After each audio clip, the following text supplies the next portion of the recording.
Two balls and a strike to count on Taylor. Reyes fires, swinging a drive, deep left field. This is way back. Walk the ball. Rick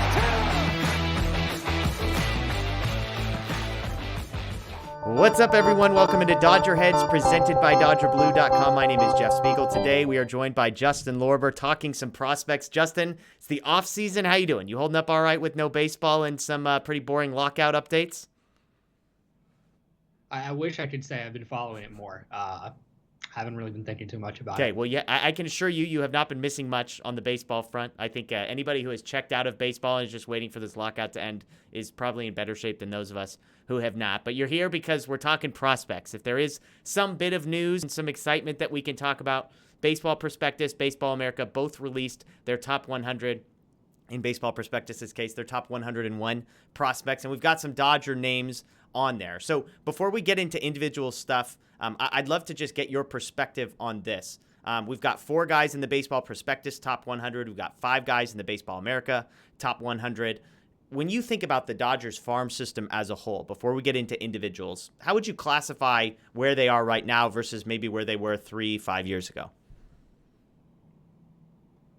So I think if you're looking at it compared to 3 or 5 years ago, there isn't this elite upper level guy, top 10, top 20 prospect in the game consensus. There's no Cody Bellinger, there's no Walker Buehler, there's no even like a Gavin Lux, who hasn't panned out yet at the major league level, but was still an upper level prospect. That said, there's some quality depth, I think, here, and especially the top 5 or 6 guys are all, hanging around the top 100 or so prospects in the game, and a few of those guys could contribute in 2022. So I like this system. I'm biased, but I do like where things are at right now. Okay, well, let's get into the list. I'll give you some of the names to throw out there. So Baseball Prospectus, again, they ranked the top 101. They had Miguel Vargas, 38th overall, Diego Cartaya, 55th overall, Bobby Miller, 63rd overall, and Andy Pages, 68th overall.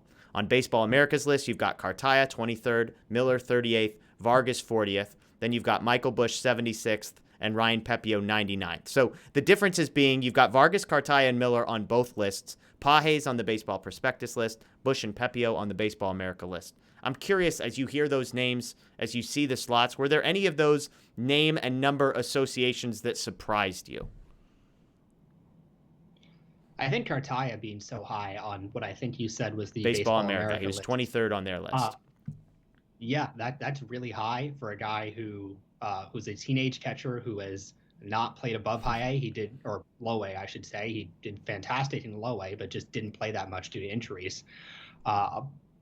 So I think, if you're ranking him that high, you were really impressed with how he did in that short sample of low A, both offensively and defensively, but especially on the offensive side.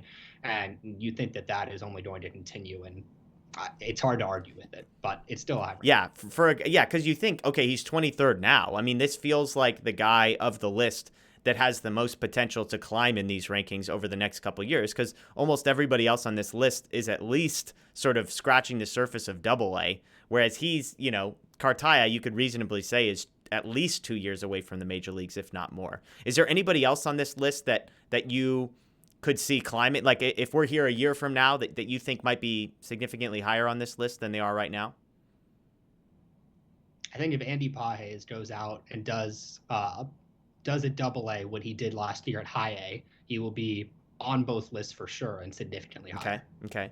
One other guy in this group that I wanted to ask you about was Bobby Miller. There's a pretty substantial, and I mean, we talked to the guys over at Baseball Prospectus in a video that's up on our channel now, and he was quick to say, look, there are tiers to this. So the gap between the guy who might be 38th and the guy who might be 63rd, which are the two rankings that Bobby Miller has, 38th at Baseball America, 63rd at Baseball Prospectus.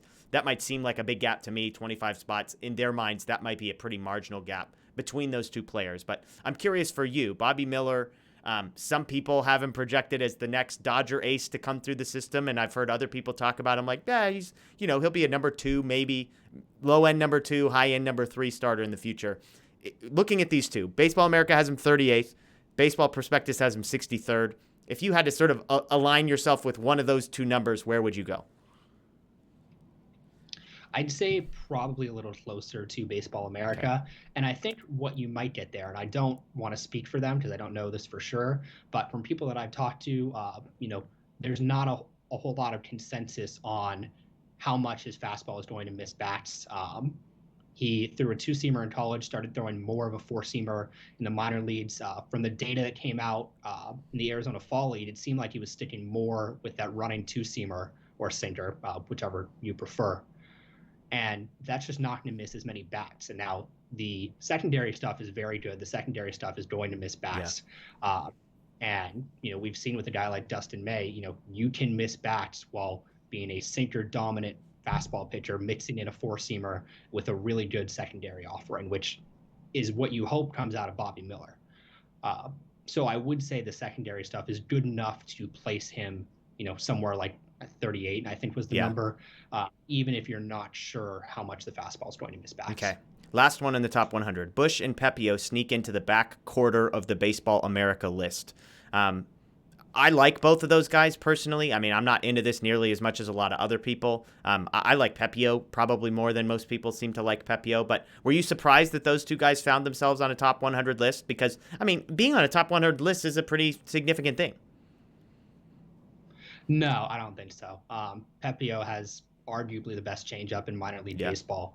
When you have a pitch that good, you're looking at a high leverage relief floor at worst, and he combines that with a mid to upper 90s fastball. So he's going to miss bats, whether that's in the starter's role or a relief role.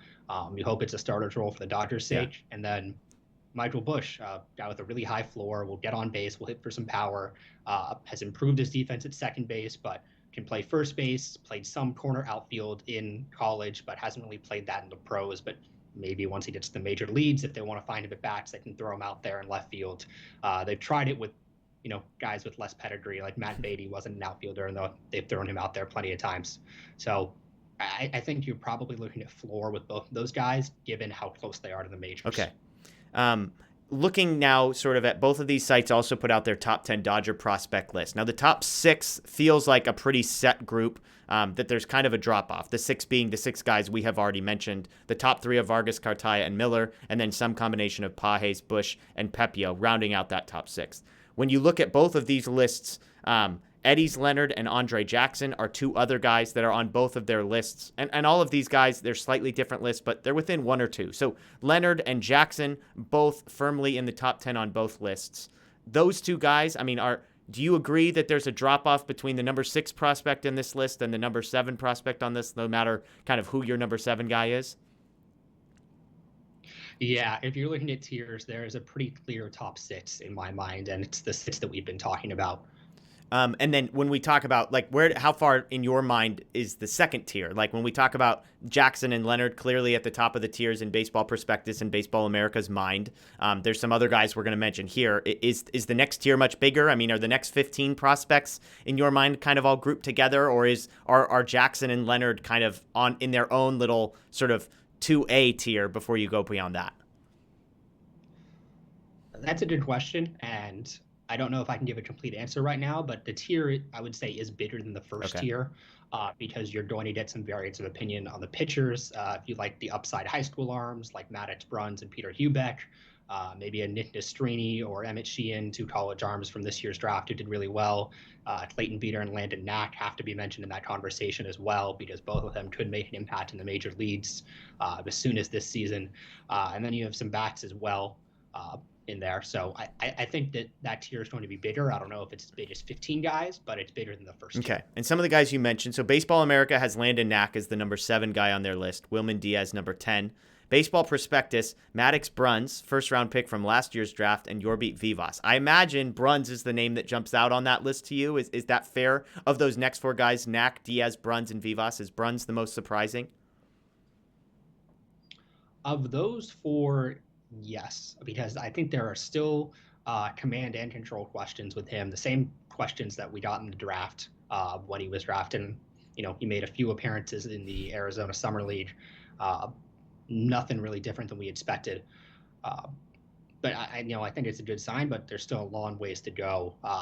Pure upside pick, pure upside prospect. Yeah. Okay, so one last list I'll mention here. Baseball Prospectus did put out a list of guys who were sort of 10 guys, 10 names to watch who could be in the top 101 in 2023. Now, I pointed out, I thought it was interesting that they didn't pick any of the guys who were in the Dodgers top 10. They went with two other names, Brandon Lewis and Jose Ramos, guys that they clearly think, hey, a year from now, we could be talking about his top 100 prospects. Are you in agreement on those two as people that maybe you're optimistic about the future of? Ramos for sure. Ramos, you can make a good argument for him being a top 10 organizational prospect right now. Neither of those publications had him there. I would think that they're both right outside the top 10, or right outside the top 10 of both, I should say. Ramos, a ton of upside, and kind of like Andy Pages, if he does the same thing he did last year at one level up, he'll definitely be more in the conversation next time. And before we let you go here, I know you've got your list that's coming out in the next couple of months, so you're still working. We don't want to jump the gun here and force you into any proclamations that you might come to regret, but are there any names that we haven't mentioned that, at least off the top of your head, you're thinking, okay, if I'm thinking about the top 10 organizational prospects, is there anybody we haven't mentioned? I mean, we've just mentioned, like 14 or 15 names. Is there anybody else that you're like, this guy might actually end up in my top 10 when things all are said and done, and I wouldn't be surprised? Ramos would have been the guy, Okay. but we talked about him. No, I think, you got the top six, and then Leonard, I think, has to be in there for sure. And then, there's some room for variance, but we've touched on most of the guys I think would be in that conversation. Awesome. Well, Justin, we appreciate your time as always. We appreciate your work. I know it's off-season time. You got a little time to go before some prospect stuff coming out and minor league season starts, but we appreciate it as always.